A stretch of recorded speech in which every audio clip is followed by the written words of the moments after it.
Hey yo, it's time to roar, get loud, let's ignite. Jeremy B in the house, we keeping it tight. Every weekday at 11, we ready to ride. Lions Talk Live, come and join the pride. Waking up early, it's that morning grind. Tune in to the show, leave the troubles behind. Jeremy B's the king, with the voice like thunder. Every word he spits, it's a lyrical wonder. Got the lions around, sharp and fierce. When we hear one pride, you can't help but feel your heart pierce. Talking all the topics, keep it real, keep it raw. With a lion's mentality, we're ready for the roar. One pride, it feels right. Jeremy B bringing the heat, morning light. Every weekday at 11 we taking flight. Lions Talk Alive, yeah, we ready to bite. One pride, hear us loud. Jeremy's in the zone, making us proud. This is a Huddle Sports Network broadcast. You can find us on Roku TV, Amazon Fire TV, Facebook, and of course YouTube. Get all your NFL news here first. Good afternoon. It is Lions Talk with Smoke and Jeremy B. How's everybody doing today? Another great day to be a Lion.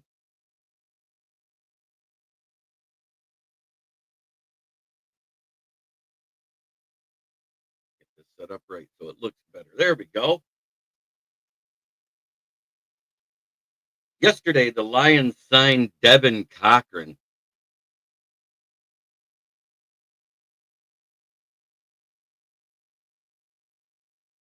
Offensive tackle from the Bengals after cutting Anthony Pittman, and they also added linebacker Monty Rice to the practice squad. So we filled our practice squad because Sailors was activated to the 53-man roster. Jamarcus Jones, while he was entered onto the IR until the paperwork hit this week, he was actually on the practice squad a couple days. Now that the paperwork is hit and he's on the IR, that freed up 2 spots on the practice squad. I don't know how long it'll be before Devin Cochran gets to the active roster, but he is 6'7", 330 pounds. In 2022, he spent the entire year on the practice squad with the Bengals. In 2023, he hurt his knee in the preseason and missed the season. And last year, he got in a couple of spots of rotation and did not do bad, but it did not have enough snaps to register as, a player to get stats on. So we got a guy who's almost the exact size of Giovanni Manu. Find that kind of a coincidence. 6'7", 330 pounds. Giovanni Manu, 6'8", 330 pounds. Somebody to learn from. But it's another vet presence in the backup, and that's good because we need more vet presence. Not saying he'll be active this week, but maybe. And Monty Rice is a guy that I was into a couple of years ago.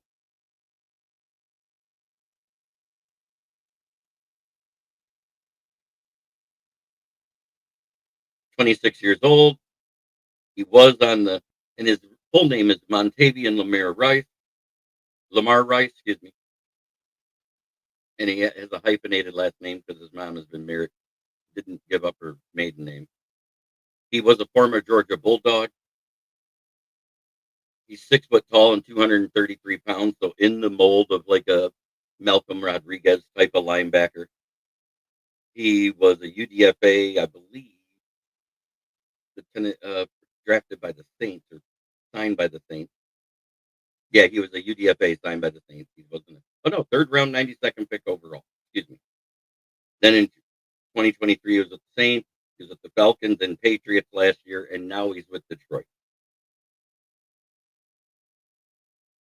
So this will be his 6th season, or 5th season. No, 6th, because we end in 2026. He's at 129 tackles and 2 pass deflections, so he's okay in coverage. He was a speedy guy. He ran a 4.5 40. He had a 1.58 split, which is up among the top of linebackers for the first 10 yards.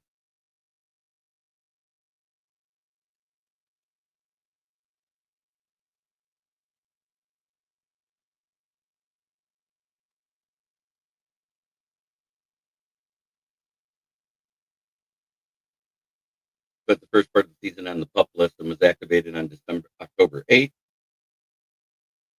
He was waived by the Titans on December 5th, 2023. Atlanta Falcons, he was on the practice squad and was released on October 21st. He did play on the active roster of the Patriots last year.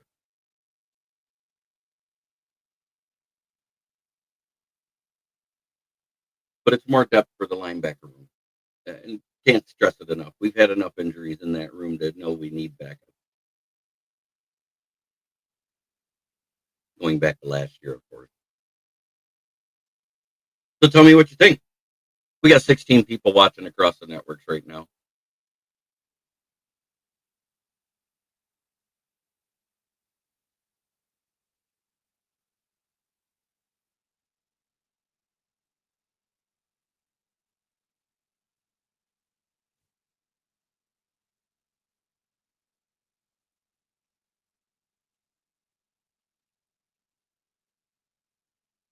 $19.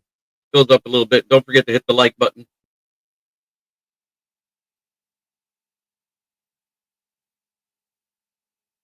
Low battery. Please charge.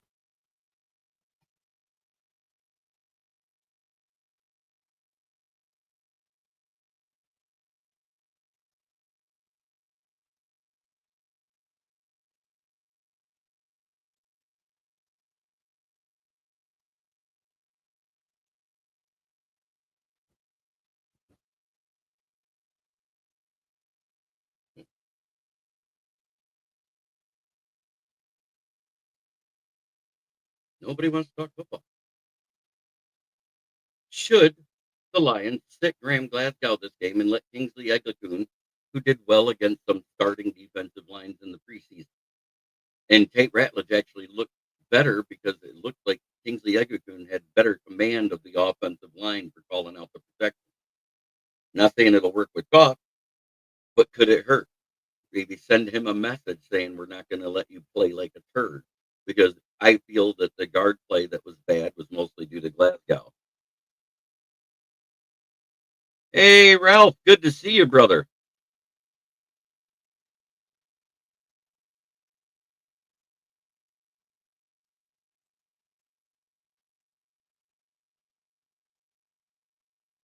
I think it might work if it was me, and I'd start Kingsley Eguakun practicing 50% of the time with the first, along with Glasgow, to see if there's a difference, and if there is, sit him. Because Ratledge looked good playing next to Eguakun the last 3 games. Yes, sir, I did shout out Ralph. How you doing there, broski? Good to see you, brother. Man, talk about shit in the bed on Monday Night Football. We shit the bed on Sunday. I'm not talking shit that way. Yes, sir.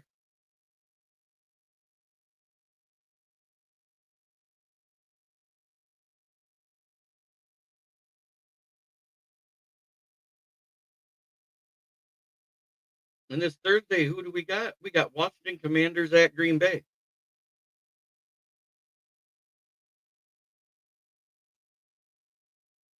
Don't forget to check out Ralph's channel. It's right what his name is. Oh, look at that. It's Steve is real. Yeah. Hey, good job.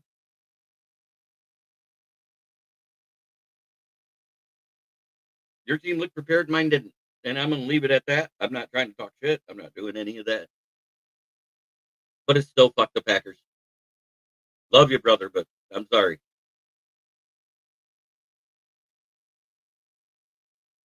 Your team looked good. Be proud.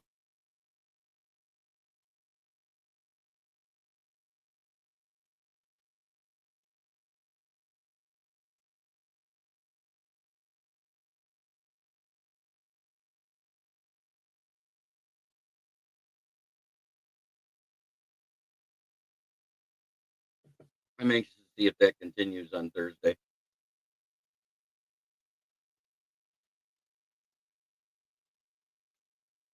Oh, Rocked on Lions with Will and Eric. Yeah.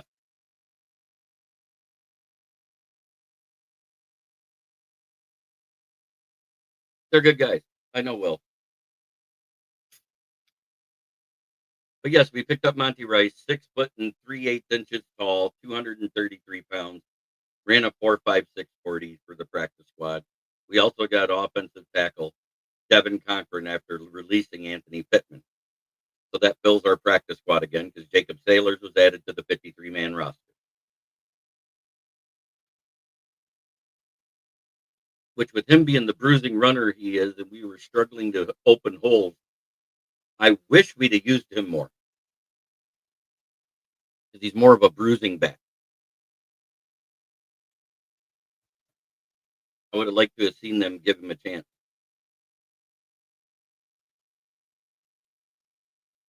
No, I'd rather base it off of facts. I want to see us do it. I have questions on that O-line. I do. Huge questions. I got to see a massive improvement before I can say we're going to win one. And I'm scared about it. My panic level went from a 4 to a 6. That's where I'm at. I was originally at a 4 because I knew we had a bunch of changeover in the coaching room. And I still don't think the play calling was as bad as everybody makes it out to be. I think it was poor execution by the players. We were in our base defense for over 40% of the game. We also ran a 3-4, and we ran some nickel and dime looks. But for the most part, we were in our base defense most of the time. And we did blitz 40% of the time out of both the 3-4, the nickel, or out of 3 of the formations, the 3-4, the nickel, and the 4-3, the base look. But it just never got home. 2 QB hits. 9 pressures total. It's not enough. And they only had to throw the ball 6 times in the second half. So say what you want. We shut down the run really well, but we did the same thing last year. We used to give up the yards and buckets and shut down the run. They shut down our run game too. I'm not talking shit about it. But that was because our O-line was awful. What's up there, Steve Bauer? Good to see you.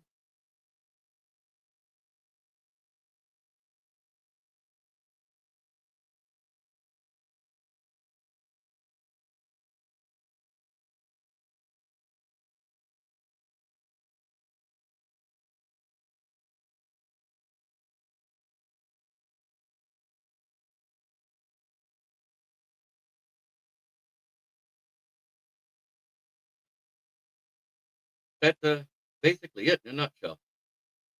Paul Jones in the house. Good to see you, brother. 35 people watching across the network. Like I said, we cut Pittman.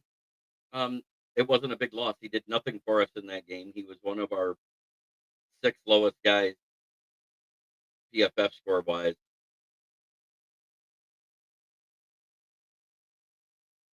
Yeah, no shit. But you know what? He has 2 interceptions, or maybe 3 in his career. Unfortunately, we're not getting Frank back, so we can want all we want. We're not getting him back. He's retired. He's fishing. He's having fun. Robbie DeFeo, good to see you, brother. I'm not at a 8 or 9. I'm at a 6 panic level.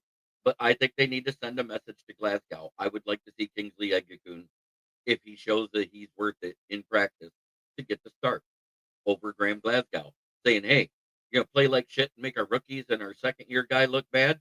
You're not playing. Send the message. No turd. And if he looks like shit the next time, you cut his ass. Sign somebody off the street. Got to be anybody that would be better than what he showed in week 1. And what's weird is last year when Ragnow was out, we won most of the games that he started when he was out with that partially torn pec last year. So I don't understand what happened between last year and this year. But Glasgow looks lost. We have the same O-line coach. That didn't change. So the protection call-out shouldn't have changed. We're still running the same zone blocking scheme.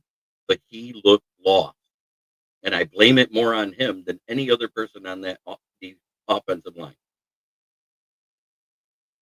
Because if he's not calling out the protections right, Tate and Christian can't know where to go. And so they go to college mode where it's just block somebody.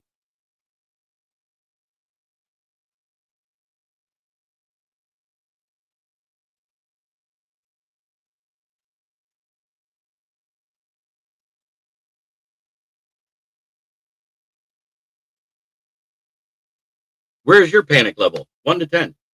Where is your panic level? Put it in the chat. Because mine isn't that high.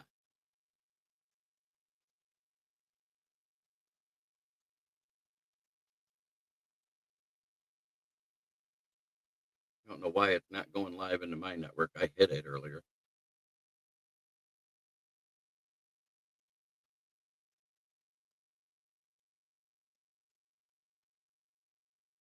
StreamYard's like screwing up lately. I hate it.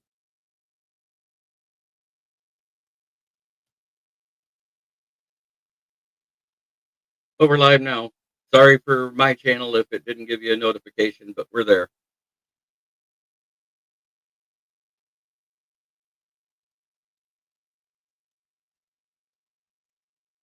Tell me what's your panic level, chat. Yeah, that's why I started out as a 4 on the season, and it was just because of all the changeover. I really wasn't scared. But after seeing the way our O-line play, I bumped it up 2 to 6. I'm at a 6, which is a D grade. It's not a C.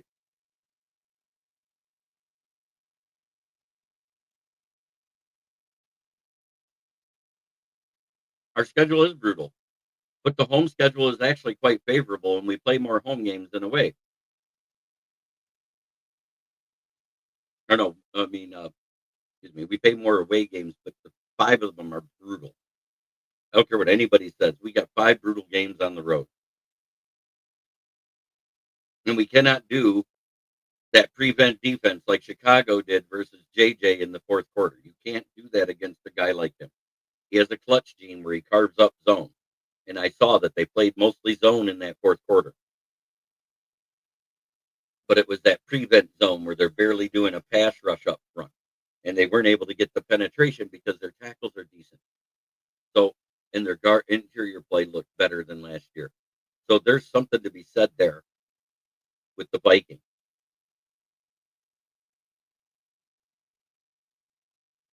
Somebody said it was an NFL record first quarterback and score like that in the 4th quarter. They forgot about Cam Newton. Yep, that's where I'm at. I agree.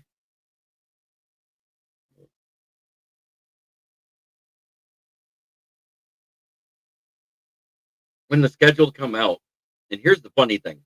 When you go by the win percentage of the schedule on the schedule, and it equals that 579, whatever it was. Everybody forgets that we were 11th last year with the 572. So it went up by 0.0047%, and people are freaking out. And I don't get it because last year we had almost the same win percentage against us for the people coming out from the year before. And some of those teams are going to do worse. Some of them are going to do better. If anybody's scared of the Dolphins right now, raise your hand. Because after what I saw them put up against the Colts, I'm not. That has to be the worst team in the league. I forgot they scored 7 points. I thought, or 8 points. I thought they got shut out. But they did get a touchdown in garbage time.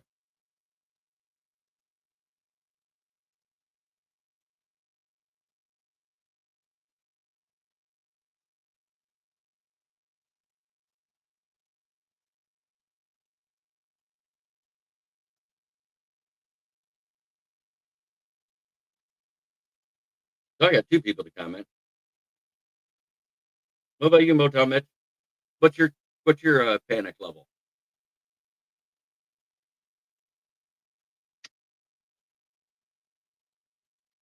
I know Friday I'll have B on here as usual. We'll be pre-gaming the Chicago game because he can't make it to the Lions fan cave chat. Bandit, good to see you, brother.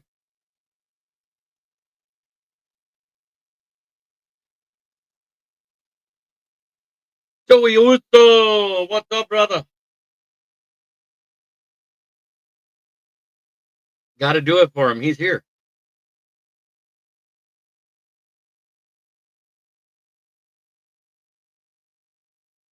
This is for you, Joey. The champ is here.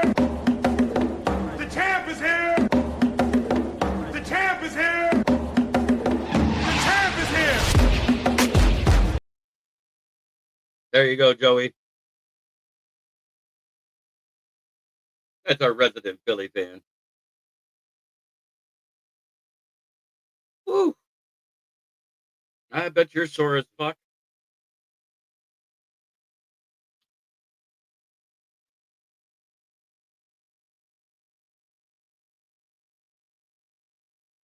I appreciate you, brother.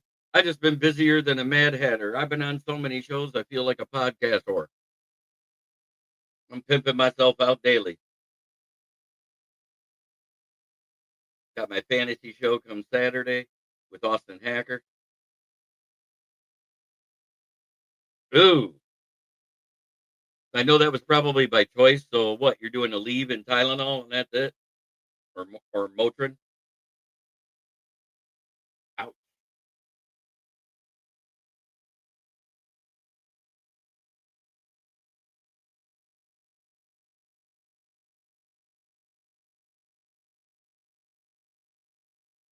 And he says, yeah.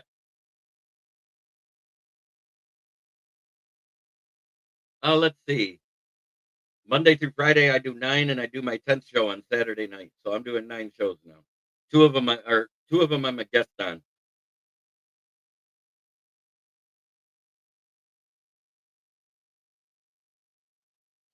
Uh, I was thinking maybe because Kingsley Eguakun this preseason faced a couple of starting defensive lines, maybe let him start over Glasgow because Tate Ratledge looked like he understood the call of the protections better with Kingsley than he did with Graham this past week.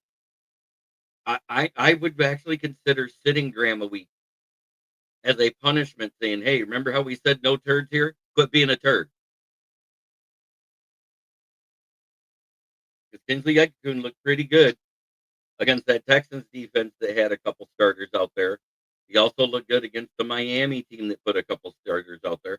Couldn't tell Miami played starters in week 1. They looked awful. Chargers looked pretty good for putting their starters out there. Atlanta, they tried.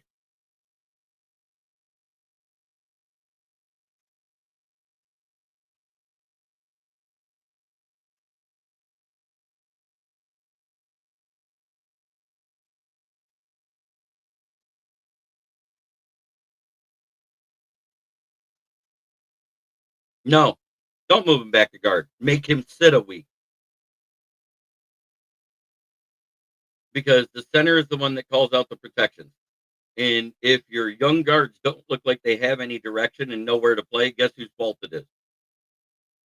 It's the center. He was the center.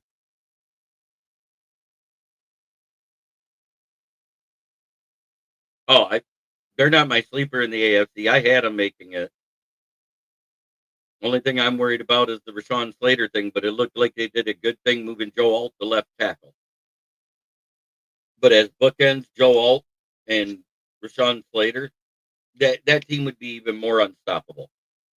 The backup right tackle did a phenomenal job.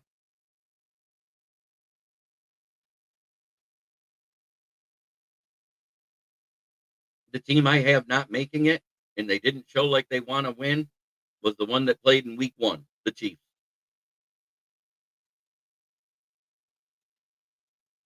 They don't look the same. Pacheco still runs okay. Travis Kelce and Mahomes had somewhat of a connection, but he still had more drops than receptions.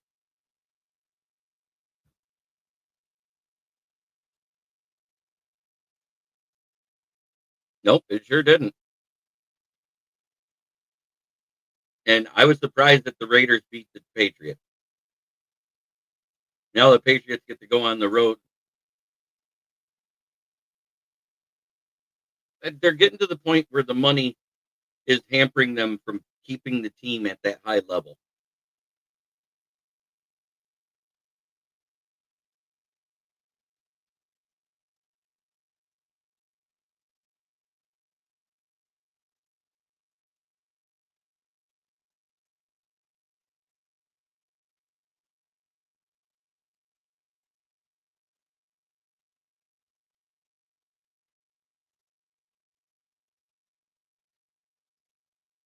Yeah, how did that happen? It messed up my parlay.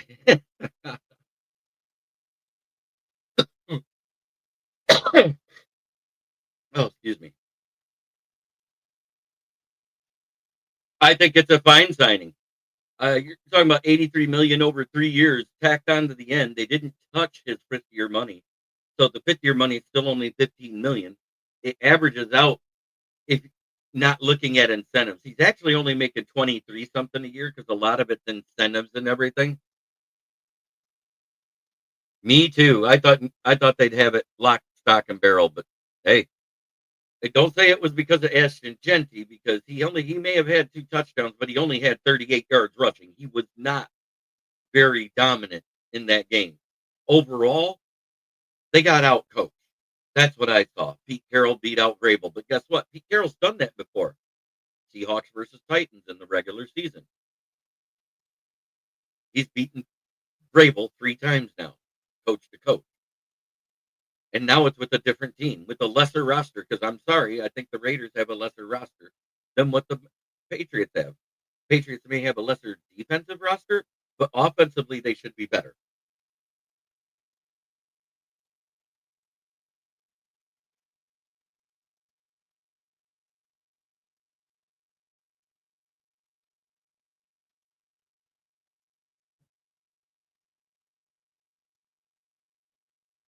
We need to sign Branch, Gibbs, Laporta.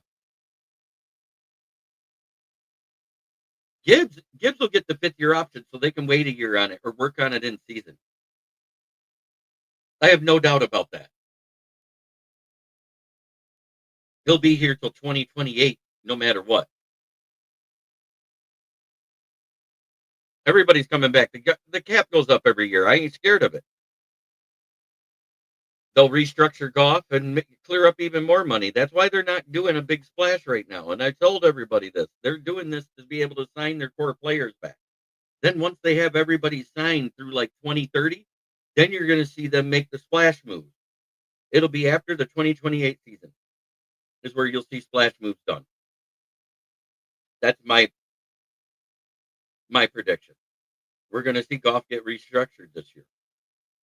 You watch. That'll clear the money up for next year because there's no way they're going to let him make $69 million for 1 year.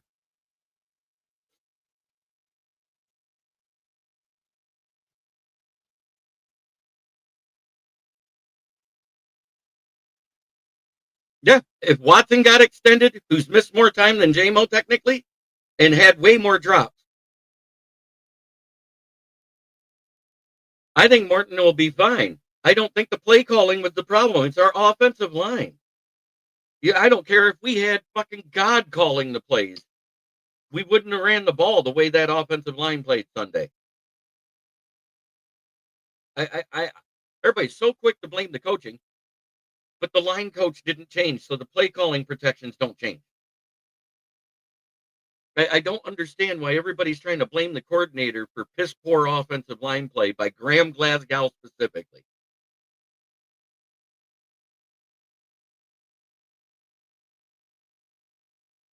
Graham Glasgow moving out of the center on that goal line when Goff almost got sacked by a safety was the reason. I was done with him mentally at that point. Yeah, you know why? He played most of the first year except when he was hurt. Easy to have more. That's right. That is absolutely right. It starts with the players. All the coach can do is call the plays. If they're not executed properly, it makes a coordinator look like shit. How many times have we seen a coordinator on a shit roster have players not execute? Go to a team that has good players and look like the second coming of touchdown Jesus as a coordinator. Oh, it happened right here in 2021 when we first promoted Ben Johnson in week 10. Oh, well, trust me, 100%. I've been saying that Tesla needs to play more.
I've been saying I evidently haven't been paying attention because all week I said I am fine with our coordinators. The players got to perform. If you don't perform, you're not going to get results. It's the players on the field that makes the plays. All they can do is call what's there. And as they kept failing at the good plays they normally run in 12-man and an 11-man formation,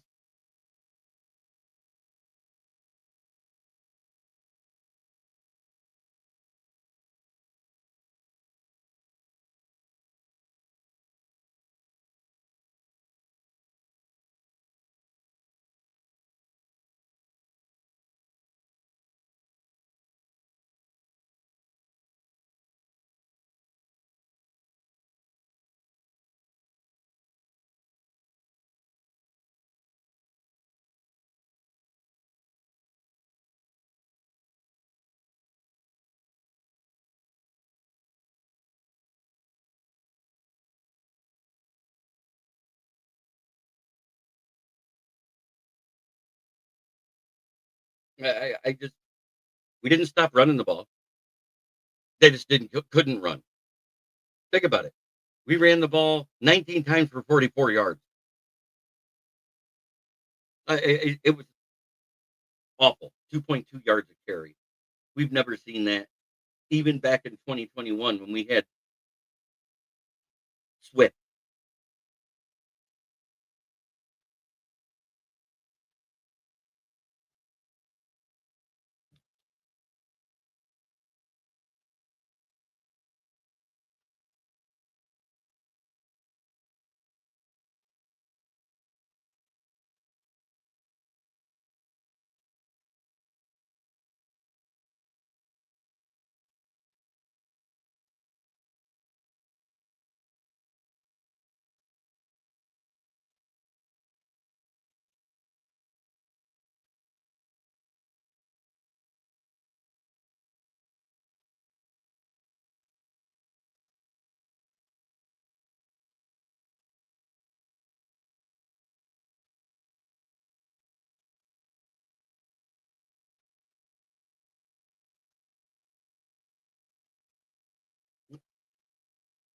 JB, a long time. If anything, coaching is what'll get us a few wins. I just don't see this O line getting fixed quick enough to win a lot this year.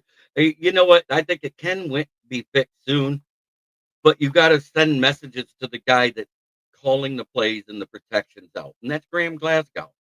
Something has to change right there. Either move Tate Ratledge to center or let Kingsley Eguakun start. One of those two things have to happen because Graham Glasgow is not it.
Yeah, that's what I'm saying. At least for a game, send a message. As a right guard 2 years ago, and I'm not 2 years ago when he played right guard all season, Graham Glasgow was good. We moved him to left guard. He found a home there at right guard. He only had to move to center every now and again. In that year, it was bad because one of the games where he played center was against the Ravens. Phil T, how you doing, brother? After that loss to the Raiders, I know how I'm doing. I'm not trying to overreact. I'm not trying to say the season is over. I'm not trying to throw anything under the bus. I don't think the play calling was as bad as people are making it out to be. I think the execution on the field was absolutely atrocious.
I thought you guys were going to win. On paper, you guys looked like you had the better roster.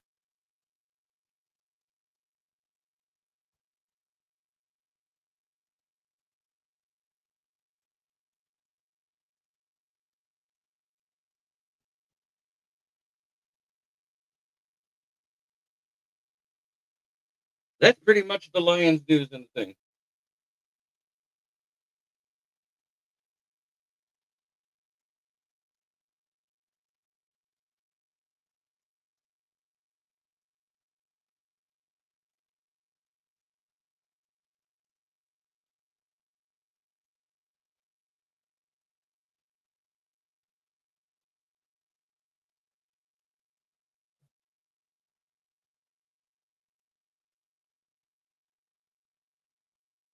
I don't think the coaching was bad. I think the players on the field sucked. That's exactly what I'm going to say. We couldn't get open. They ran mostly zone, and they did very good at it. I think they were more prepared than the Lions were. I think our O-line was absolutely atrocious, which made the running game non-existent, which forced Goff to throw a bunch of checkdowns. Because even Tony Romo was talking about how he didn't have time in the top pocket until the fourth quarter when they went to a prevent defense. But at the same time, once we got in the red zone, they changed the way they were play calling. They weren't in that dime and that prevent defense anymore. And it was a tighter zone coverage, cover 3 and cover 4, I believe it was. And there was 2 guys in the area when Goff lobbed that ball to where only Tesla could catch it. And Tesla did that OBJ style catch.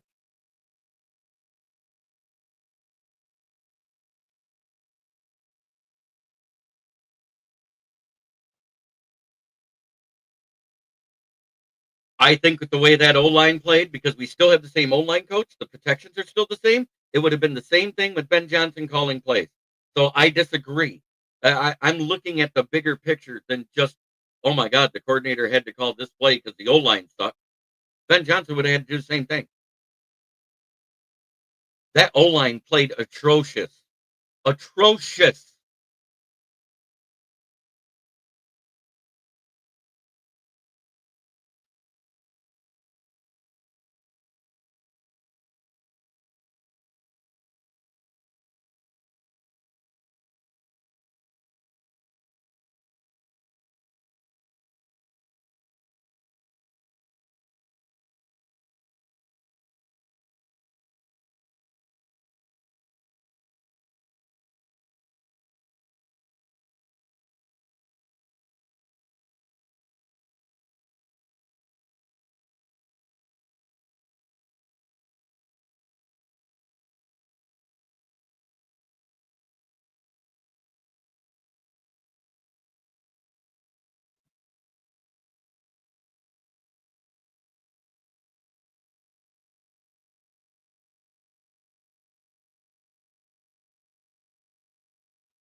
They played starters in the preseason.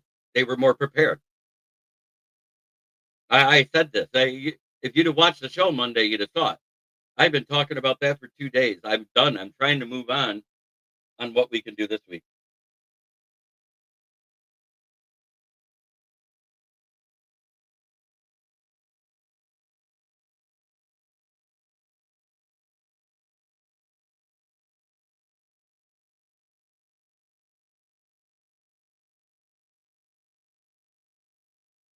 Dan Campbell does the ass chewing. I don't know if you watch, but he was doing it all day.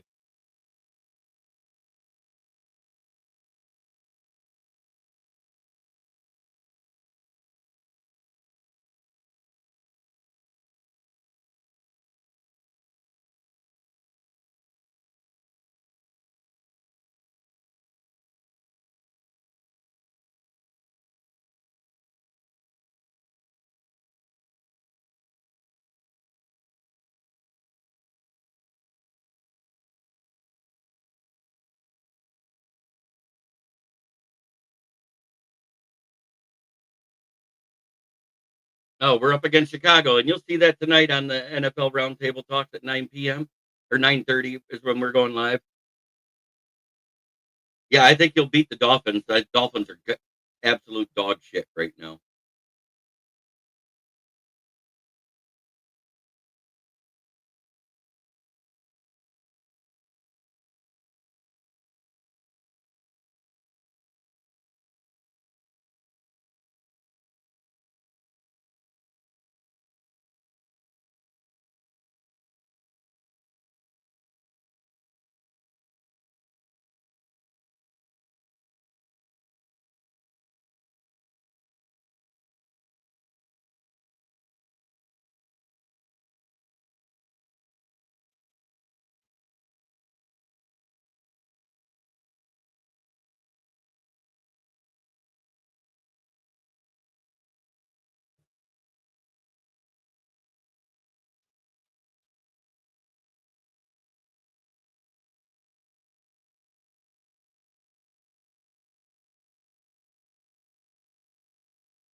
Everybody did, but you know what they did? They went to a prevent defense, and fourth quarter clutch Michigan J.J. McCarthy showed up, who threw for 2 touchdowns and ran one in.